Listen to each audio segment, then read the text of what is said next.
भारत के आक्रामक रवैये से चीन डर गया है। अब उसे युद्ध का खौफ सता रहा है। महज 100 मिनट में भारतीय सेना के जवानों ने ब्लैक टॉप पर कैसे दी चीन को मात, इसकी पूरी खबर आगे आपको बताएंगे। लद्दाख के आसमान में भारतीय लड़ाकू विमानों की गूंज सुनाई दे रही है।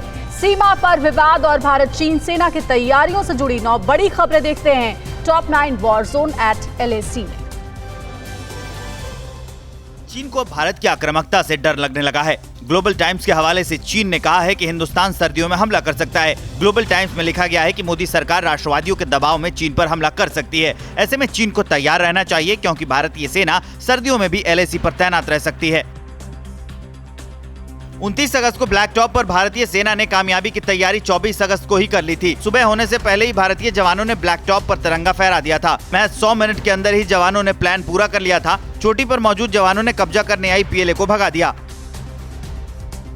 LAC पर दोहरी मार खाने वाले PLA पर शी जिनपिंग का गुस्सा फूटा है। खबरें हैं कि पैंगोंग इलाके में भारतीय सेना के सामने सरेंडर करने वाले चीनी सेना के कमांडर को वहां से हटा दिया गया है। 29 और 30 अगस्त को PLA के सैनिक पैंगोंग सो पर कब्जा करने के इरादे से आए थे, जिन्हें भारतीय सेना के जवानों ने खदेड़ दिया था। चीन से बढ़ते तनाव के बीच उत्तराखंड चीन सीमा पर भारतीय सेना ने अपनी चौकसी बढ़ा दी है। चीन लिपुलेख बॉर्डर पर हेलीकॉप्टर से चौकसी की जा रही है। इस इलाके में चिनूक से पेट्रोलिंग का दायरा भी बढ़ा दिया गया है। साथ ही मिलिट्री इंटेलिजेंस की यूनिट की संख्या भी बढ़ाई गई है ताकि चीन के हर चाल पर नजर रखी जा सके।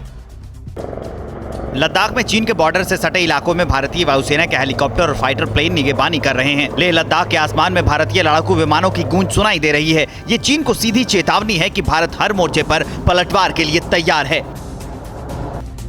LAC में तनाव को लेकर भारत को दुनिया भर से मिल रहे समर्थन को देखते हुए चीन घबरा गया है। ऐसे में ग्लोबल टाइम्स के एडिटर इन चीफ हु शिजिन ने दावा किया है कि चीन को कई देशों से समर्थन मिल रहा है। शिजिन ने कहा है कि पिछले कुछ सालों से यूरोपियन देशों से चीन के संबंध पहले से कहीं ज्यादा बेहतर हुए हैं, वहीं सिर्फ भारत से ही संबंध बिगड़े हैं। चीन पर भारत ने पिछले 24 घंटे में दूसरा कूटनीतिक अटैक किया है। रक्षा मंत्री राजनाथ सिंह मॉस्को से अचानक तेहरान पहुंचे, जहां उन्होंने ईरान के रक्षा मंत्री से सुरक्षा मामलों पर चर्चा की, जिसमें अफगानिस्तान में शांति बहाल करना शामिल था। दोनों के बीच द्विपक्षीय संबंधों से जुड़े कई महत्वपूर्ण मुद्दे पर बात हुई। LAC पर तनाव के बीच बीजेपी सांसद सुब्रमण्यम स्वामी ने बड़ा बयान दिया है। स्वामी ने कहा है कि चीनी विदेश मंत्री से होने वाली बैठक रद्द हो। चीन गलती मानने को राजी नहीं है तो फिर बैठक क्यों? बैठकों से चीन नहीं मानने वाला है।